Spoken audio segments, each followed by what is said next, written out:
Wapenzi watazamaji, karibu tena kwenye mwendelezo wa mazungumzo yetu.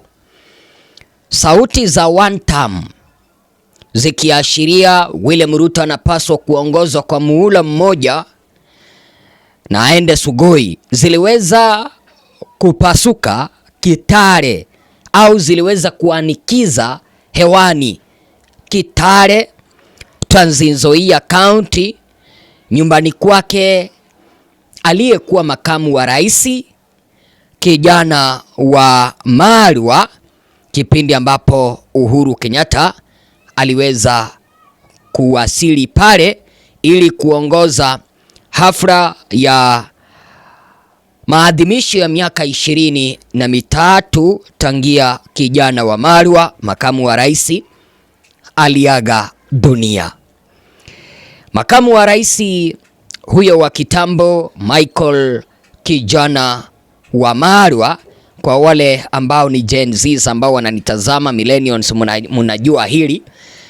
Kijana wa Malwa alikuwa ni makamu wa rais wake Mwai Kibaki na aliongoza tuseme kwa mwaka moja, kwa sababu ni tangia 2002 up to 2003 na akaaga dunia. Mtazamaji wangu, sasa alipoaga dunia mwaka 2003, sasa leo tarehe 23 Agosti wakaandaa hafla ya maadhimisho ya kusherehekea siku ama kusherehekea miaka 23 tangia alipoaga dunia na kuzikwa nyumbani kwake Milimani, Kitale, Trans Nzoia County. Kwa wale ambao hamjui, Michael kijana wa Malwa ni ndugu yake. Nasikia kwamba ni ndugu yake mtu ambaye anaitwa Eugene wa Malwa.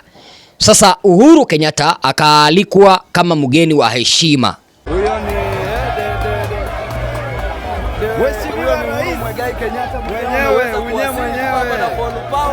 na huyo mwenyewe anashuka baba. Na huyo mwenyewe hapa ni Kitale wa Malwa kijana mwenyewe. Ikiwa nafasi yake katika maeneo ya Kitale baba. Kufika pale ili kuongoza ile hafla ya maadhimisho ya miaka hii 23 tangia Bwana Michael kijana wa Malwa alipoaga dunia. Uhuru Kenyatta sio peke yake aliweza kualikwa, ila Uhuru aliweza kualikwa kama mgeni wa heshima atakayezindua kitabu cha ama kwenye hii hafla ya kusherehekea miaka 23 kuniradhi. Vile vile Uhuru sasa kama mgeni wa heshima atazindua kitabu chake Michael kijana wa Malwa. Hichi kitabu ndani, mtazamaji wangu, ninaelezwa kwamba Uhuru Kenyatta ameweza kuandika wino wake, yani ameweza kupeana maudhui yake yameandikwa pale ndani. Kitabu hichi kikiachiliwa nitakipata nikisome nione ni kipi ambacho Uhuru Kenyatta aliweza kuandika ndani, na kwa wale ambao ni Gen Z kama mimi tuweze kupata legacy na yale yote ambayo mzee Michael kijana wa Malwa makamu wa rais wa zamani ambaye aliweza kuaga dunia ni yepi ambayo aliweza kuyafanya. Sasa kuna wale ambao wataniuliza viongozi wengine ambao waliweza kualikwa kwenye mapicha ama kwenye picha na kanda ambazo ninaona mitandaoni.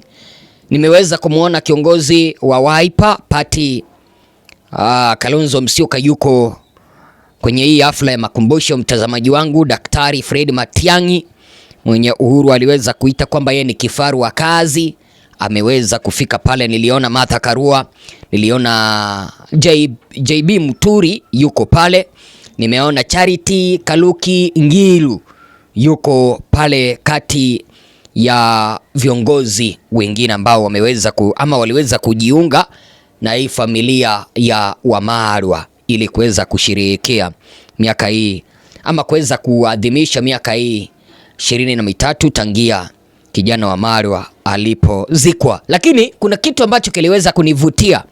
Uhuru Kenyatta alipokuwa anashuka kwa gari, mtazamaji wangu, wananchi waliweza kumlaki kwa mbwembwe na nderemo. wananchi ambao walikuwa wamefika kwenye ile hafla, mtazamaji wangu, they erupted into one term chants. Na hii one term, mtazamaji wangu, hawakuwa wanaimbia Uhuru, hawakuwa wanaimbia Kalonzo, hawakuwa wanaimbia Matiang'i, hawakuwa wanaimbia Martha Karua, hawakuwa wanaimbia Charity Ngilu, hawakuwa wanaimbia JB Muturi, bali walikuwa wanaimbia William Ruto. Kuna wale ambao wataniuliza Gachagua hajafika pale. Gachagua yuko na mkutano upande wa Kirinyaga. Can we have a video so that you can see what happened?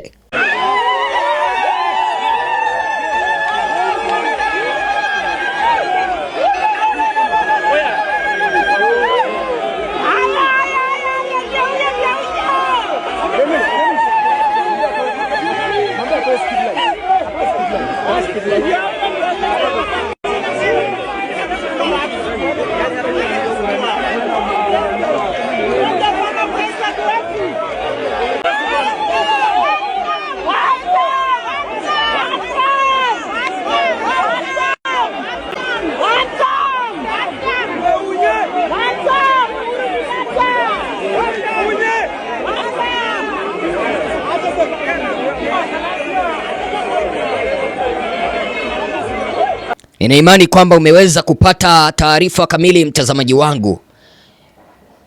Tafadhali ninakuomba uweze kulike video na kusubscribe kama haujaweza kufanya hilo. Hili ombi ni kwa wale wageni ambao wanajiunga nasi kwa mara ya kwanza. Kuna kitu ambacho nimeweza kujifunza hapa.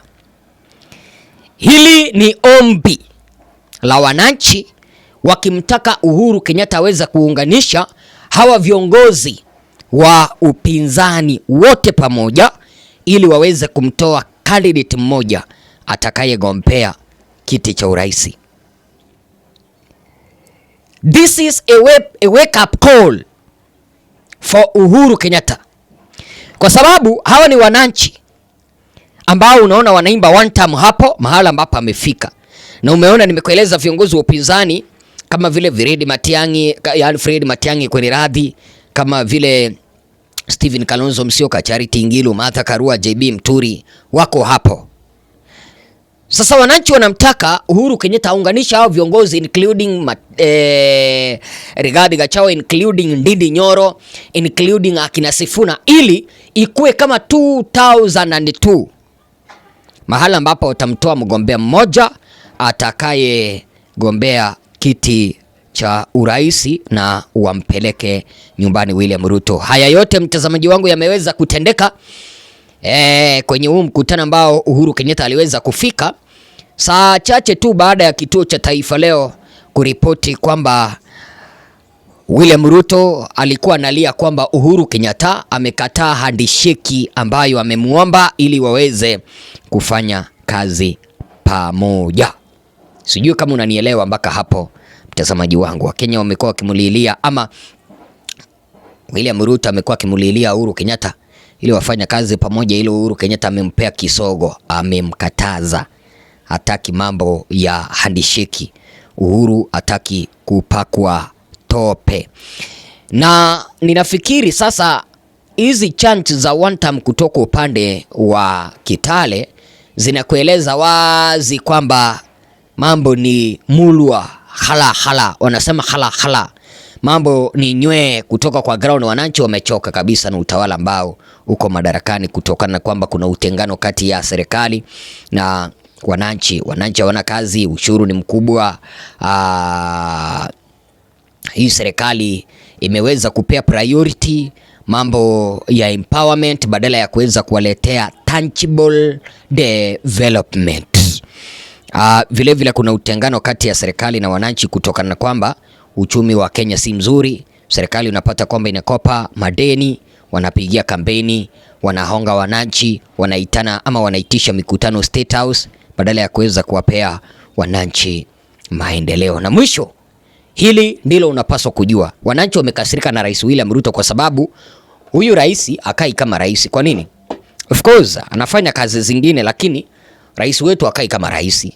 Sijawahi ona rais ambaye ni mpiaro. Unajua Kwa Kiswahili sanifu, mtu mwenye anapenda matusi kwa Kiswahili sanifu anaitwa mpiaro.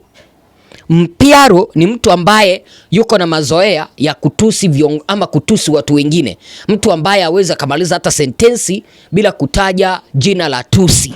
William Ruto amekuwa akiita viongozi wa upinzani kwamba hawana akili, hawana agenda, sijui hawana mwelekeo, wao ni watu ambao sijui ni wajinga. Huyo kiongozi ni mpiaro, hana hadhi ya kukuwa rais. Ndio maana hata wananchi wameweza kukasirika naye. May God bless you. Asanteni sana. Mwenyezi Mungu aendelee kukubariki. Usisahau kupiga subscription.